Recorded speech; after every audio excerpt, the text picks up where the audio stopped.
Now at 6, we have some KWWL drone video shot last night after the storm, showing you some aerial video in Prairieburg. In many areas of the KWWL viewing area, we saw tornado and high wind damage. Prairieburg saw most of the severe damage in Linn County. And the southwest corner of Iowa also had some strong storms and tornado touchdowns. Storm chasers caught many on video or photos like this one out of Stewart. And good evening, everyone. I'm Ron Steele. And I'm Abby Turpin. Thank you for joining us. Go ahead and take a look at this massive tornado that hit south of Prairieburg. Pretty incredible video. This video was sent to us in by a viewer. Now, as the tornado spins, you can see some debris up in the cloud. We now know the tornado was an EF2 as it tore through the town. Also tonight, I want to show you video again from the KWWL drone over that small Linn County community of Prairieburg. About 178 residents in northern Linn County, according to the latest census. Now, you can see in this aerial perspective some of the damage to the homes and at least one business that we're going to be talking about. We also know, unfortunately, one injury to a woman during that severe weather last evening. And we do have Team 7 coverage tonight of the storms that rocked much of eastern Iowa. Watching KWWL. This is an election night special edition of KWWL News at 10. And good evening, everyone. I'm Ron Steele. And I'm Abby Turpin. We are learning the answers to months-long questions tonight as midterm election results continue to come in. You're going to find them at the bottom of your screen right here throughout the evening. Early results are beginning to come in. We're also going to bring you Team 7 coverage of some of the biggest races all across our state tonight, as you see on your screen. We'll have live reports coming to you from Des Moines all the way to Dubuque. A first-degree murder charge was filed today in connection with the disappearance of Molly Tibbetts. Tonight, live here at 6 o'clock, we are continuing to follow the stunning breaking news developments tonight. The body of Molly Tibbetts found in a Poweshiek County cornfield. The suspected murderer in custody tonight, charged with murder. Investigators say he led them to the body. Good evening, everyone. I'm Ron Steele. And I'm Abby Turpin. Investigators searching for the 20-year-old college student say that a body was located and that this man right here is facing a first-degree murder charge tonight. 24-year-old Christian Behaina Rivera is a Mexican national who has been in the United States illegally, living in Iowa and Poweshiek County illegally for 4 to 7 years. Now, authorities say he admitted making contact with Molly Tibbetts while she was out on that jog on July 18th, the last time she was heard from. Now, he allegedly told investigators he followed her, even for a time ran alongside her, and eventually abducted her. Investigators saying during a late afternoon news conference that a body believed to be Tibbetts was found in a cornfield, again southeast of Tibbetts' hometown of Brooklyn. The body had actually been covered with corn stalks, making finding it difficult until Rivera led investigators to the scene and recovered the body this morning. Let's take a look at nearby Poweshiek County from the video today. Now, the state medical examiner can be seen leaving the area in that SUV right there. This area is near 460th Avenue, which is actually about 15 miles southeast of Molly's hometown of Brooklyn. Today's announcement from investigators, definitely a bombshell. The man accused of killing her is in our country illegally. We have confirmed with Homeland Security investigations that he is an illegal alien, and we believe he has been in this area now for 4 to 7 years. Now, once again, police say Rivera admitted that he followed Tibbetts, even ran alongside her for a time, and also that she threatened to call police.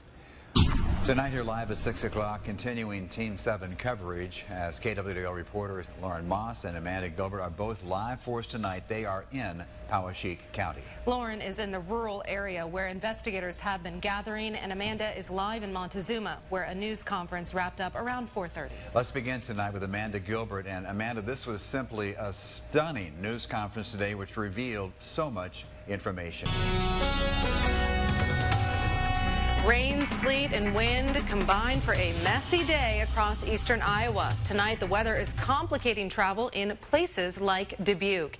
And then in Waterloo, where a gray night is beginning now after a bit of everything throughout the entire day.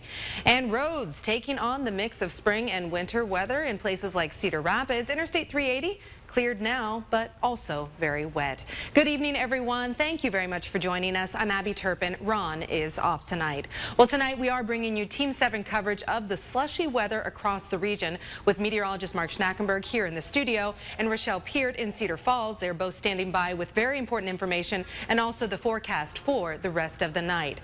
Now, here is what the storm looked like in downtown Waterloo this afternoon. The weather has taken on several different forms today. And for more on that, Storm Track 7 reporters have the very latest details on the conditions that are outside right now. So we're continuing to watch this through this video. It's behind the tree now. Again, kind of difficult to see here, but I'll point it out. There's the right side of the funnel and the left side of the funnel, pardon me, behind that tree. And it'll continue to move off to the left side of your screen as the video pushes forward. So this video was sent to us, and that's of that tornado through the Marshalltown area. Now we get other reports from other parts of the Marshalltown area and also from the Pella area as well of damage. Videos also been sent to us through the rest of the afternoon. So here's one of those photos from the Pella area. Extensive damage, as you can see, multiple cars pretty much piled on top of each other, windows blown out of the cars. It looks like the trunk of this car might have been completely blown off. That's probably some part of a building, and in the buildings in the background, a lot of those windows and doors also blown out due to the tornado that pushed through the Pella area. And we've seen multiple pictures like this across that area, and of course we'll continue to track any potential for storms throughout the rest of the afternoon and into the evening as well.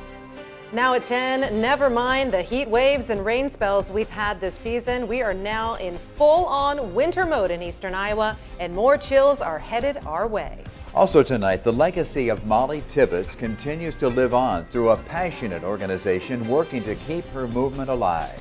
And Congress is in rare agreement tonight with a chorus of criticism directed towards outspoken Iowa lawmaker Steve King. Live from News 7 KWWL, we've got you covered.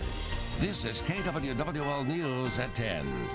It's 13 words, ironically, that's caused this firestorm. And again, I regret that we are in this place. In a time where a harshly divided government shutdown continues on and a new session of Congress is still in its first few days, it is Iowa Congressman Steve King who has arguably become the biggest story in Washington tonight. Good evening, everyone. I'm Ron Steele. And I'm Abby Turpin. Today, the House of Representatives overwhelmingly passed a resolution condemning white supremacy, and it was King's words that triggered it. Well, today marked day one of the lawmaking year for Iowa's elected leaders in Des Moines.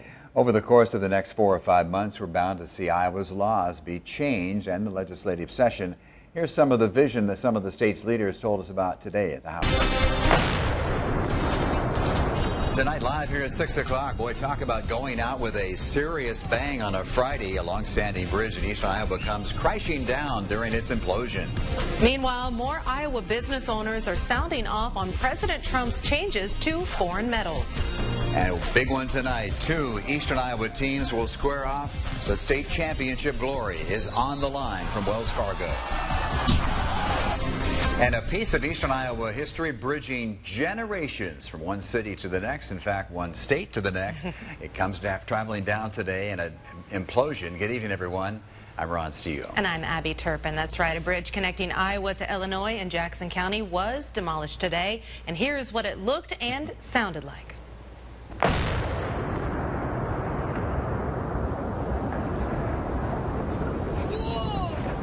Quite a sight. And yes, with that big boom, the bridge came crashing down into the Mississippi River near Sebula earlier today. Here's a little bit different look. A little back further away from the KWWL drone. This following the blast, the implosion. You can see the frame of that bridge in the waters of the Mississippi River there at Sebula. Now, eventually, all that steel is going to be removed by barge.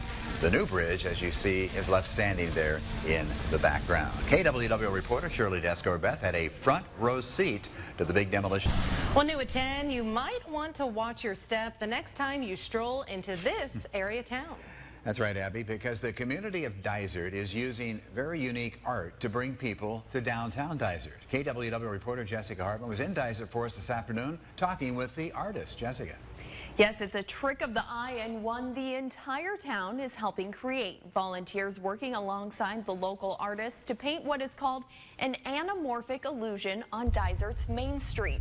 The project is part of a push to bring the arts to the smaller town, as well as create a tourist attraction that will draw people to the business district.